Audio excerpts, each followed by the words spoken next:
কৰা নাই এই বিটিআৰ অঞ্চলত এই অঞ্চলৰ ভিতৰত তেওঁলোকে শৰণীয়া জনগোষ্ঠী জনজাতিৰ সেই অধিকাৰটো দিয়া নাই গম পাই গৈছে কি যদি শৰণীয়া জনগোষ্ঠী জনজাতি অধিকাৰ পায় তেতিয়া তেওঁলোকৰ গাঁৱৰ মাটি দখল কৰিবলৈ আৰু জটিল হ'ব সেইকাৰণে তেওঁলোকে শৰণীয়া জনগোষ্ঠীক মাটি পট্টা দিয়া নাই আমি ভূমি জনজাতি অধিকাৰ দিয়া নাই আমি দাবী জনাইছো যদি বিজেপি দল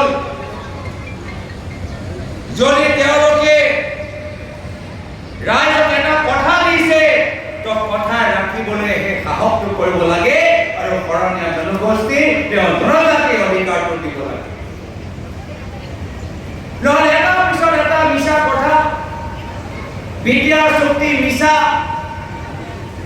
শৰণীয়া জনগোষ্ঠী জনজাতিকৰণ দিয়াটো মিছা ভূমি অধিকাৰ দিয়াটো মিছা উন্নয়ন কৰাটো মিছা আৰু সেইকাৰণে এতিয়া কেনেদৰে মানুহৰ মাজত বিভ্ৰান্তি পেলাব পাৰে নিজৰ কেলেংকাৰী কেনেদৰে লুকাব পাৰে এতিয়া অসমীয়া মানুহৰ মাজত সংঘাত হ'ব লাগিছে কিন্তু মানুহে সব বুঝি পায় যে এইটা দিন যে বর্তমান সরকার যে উচ্ছেদ কৰি আছে কাক তেওঁলোকে উচ্ছেদ কৰা নাই আজি তাৰিখত এইখন বিজেপি চৰকাৰ প্ৰত্যেক অসমৰ জনগোষ্ঠী জনজাতি মানুহবোৰক তেওঁলোকৰ গাঁৱৰ পৰা তেওঁলোকক উচ্ছেদ কৰিছে বাগানৰ শ্ৰমিক উচ্ছেদ কৰিছে বড়োসকল উচ্ছেদ কৰিছে কাৰ্বিসকল উচ্ছেদ কৰিছে ভাষিক সংখ্যালঘু উচ্ছেদ কৰিছে ধৰ্মীয় সংখ্যালঘু উচ্ছেদ কৰিছে কাক উচ্ছেদ কৰা নাই নিজৰ পৰিবাৰৰ নামত মাটি দখল কৰোঁতে কাক তেওঁলোকে উচ্ছেদ কৰা নাই কওক আজি অসমৰ জনসাধাৰণে বুজি পাইছে যে উন্নয়ন যদি হৈছে মাত্ৰ মুখ্যমন্ত্ৰী পৰিবাৰৰ মুখ্যমন্ত্ৰী আগতে আহি কৈছিল যে আমি পৰিৱৰ্তন আনিম বিজেপি দলে কৈছিল পৰিৱৰ্তন জাতি মাটি ভেটি কথা কৈছে নাই কৈছে কি পৰিৱৰ্তন হ'ল দুখীয়া আৰু দুখীয়া হৈ গ'ল ধনী আৰু ধনী হৈ গ'ল আৰু মুখ্যমন্ত্ৰী এটা কৰোড়পতি মুখ্যমন্ত্ৰী হ'ল ভাৰতৰ ভিতৰত যিমান মুখ্যমন্ত্ৰী আছে এই কৰোড়পতি মুখ্যমন্ত্ৰী তালিকাৰ ভিতৰত এটা মুখ্যমন্ত্ৰীৰ নাম এটা সোমাই গৈছে আৰু এটা কাম তেওঁলোকে কৰা নাই এই বিটিআৰ অঞ্চলত এই অঞ্চলৰ ভিতৰত তেওঁলোকে শৰণীয়া জনগোষ্ঠী জনজাতিৰ সেই অধিকাৰটো দিয়া নাই গম পাই গৈছে কি যদি শৰণীয়া জনগোষ্ঠী জনজাতি অধিকাৰ পায় তেতিয়া তেওঁলোকৰ গাঁৱৰ মাটি দখল কৰিবলৈ আৰু জটিল হ'ব সেইকাৰণে তেওঁলোকে শৰণীয়া জনগোষ্ঠীক মাটি পট্টা দিয়া নাই আমি ভূমি জনজাতি অধিকাৰ দিয়া নাই আমি দাবী জনাইছো যদি বিজেপি দল যদি তেওঁলোকে ৰাইজক এটা কথা দিছে তো কথা ৰাখিবলৈ সেই সাহসটো কৰিব লাগে আৰু শৰণীয়া জনগোষ্ঠী তেওঁ জনজাতি অধিকাৰটো দিব লাগে নহ'লে এটা পিছত এটা মিছা কথা বিটিআৰ চুক্তি মিছা শৰণীয়া জনগোষ্ঠী জনজাতিকৰণ দিয়াটো মিছা ভূমি অধিকাৰ দিয়াটো মিছা উন্নয়ন কৰাটো মিছা আৰু সেইকাৰণে এতিয়া কেনেদৰে মানুহৰ মাজত বিভ্ৰান্তি পেলাব পাৰে নিজৰ কেলেংকাৰী কেনেদৰে লুকাব পাৰে এতিয়া অসমীয়া মানুহৰ মাজত সংঘাত হ'ব লাগিছে কিন্তু মানুহে সব বুজি পায়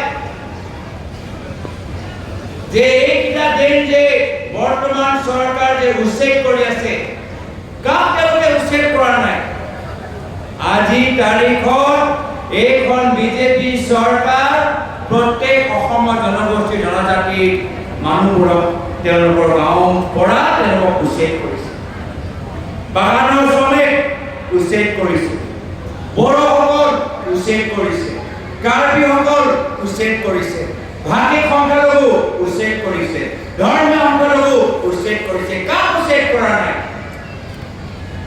নিজৰ পৰিবাৰৰ নামত মাটি দখল কৰোঁতে কাক তেওঁলোকে উচ্ছেদ কৰা নাই কওক?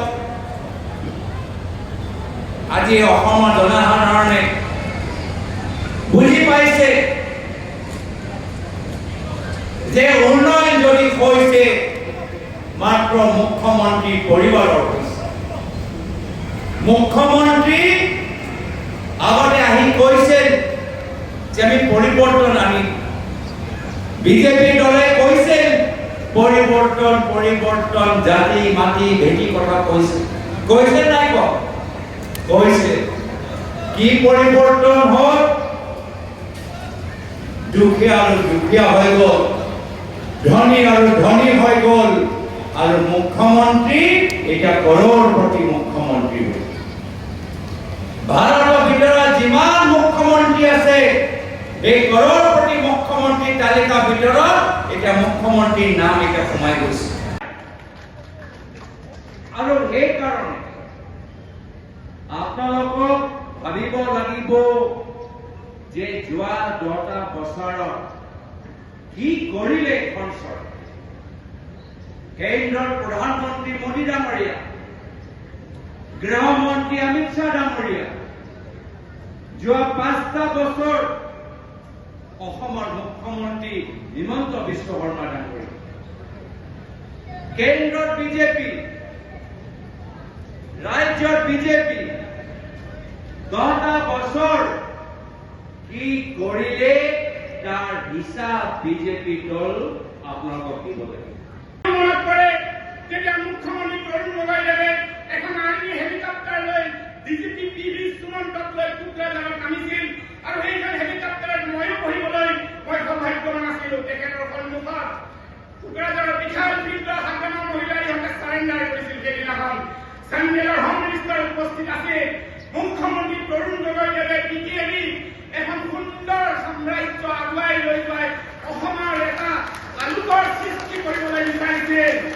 যাৰ কাৰণে হাজাৰমান মহিলাই চন্দন ব্ৰহ্ম, প্ৰবীৰাণী ব্ৰহ্মৰ মুখ্যমন্ত্ৰী তৰুণ গগৈদেৱে অকলে চৰকাৰ চলাব সক্ষম হোৱাৰ পিছতো বিজেপি উন্নয়নৰ কাৰণে তেখেতক লগত ৰাখিছিল।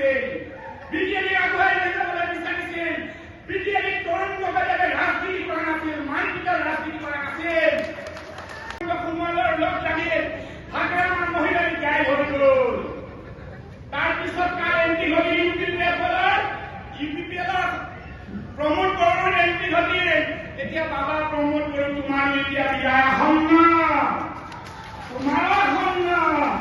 কাৰণ এইবাৰ প্ৰথমে BPF-ৰ লগত থাকি BPF খতম হৈ গ'ল, BPF-ৰ লগত থাকি বিজেপিয়ে ডাইৰেক্ট ষ্টাফিং দিলে। এইবাৰ প্ৰথমে মৰম কৰি ৰসগোল্লা খুৱাই অলপ মৰম কৰি দিলে, আৰু এতিয়া ৰাস্তা ক্লিয়াৰ কৰি ল'লে। ভাৰতীয় জাতীয় কংগ্ৰেছৰ নীতি স্পষ্ট। গৌৰৱ গগৈদেৱে দায়িত্বভাৰ লোৱা আজি কিমানটা দিন হৈছে। এই দিনৰ ভিতৰত গৌৰৱ গগৈদেৱে 3 মাহ আমাৰ মাত্ৰ সহাৱস্থা, এইখিনি দিনত ৰাহুল গান্ধী ডাঙৰীয়া, মল্লিকাৰ্জুন খাৰ্গে ডাঙৰীয়া সকলোকে আনি অসম ভূমিত ভাৰতীয় জাতীয় কংগ্ৰেছক এক নতুন প্ৰাণ দিয়াৰ গৌৰৱ গগৈদেৱৰ পৰিকল্পনা। যিকোনো খবৰৰ বাবে যোগাযোগ কৰক 7099017330 লগতে 7099017110 নম্বৰত।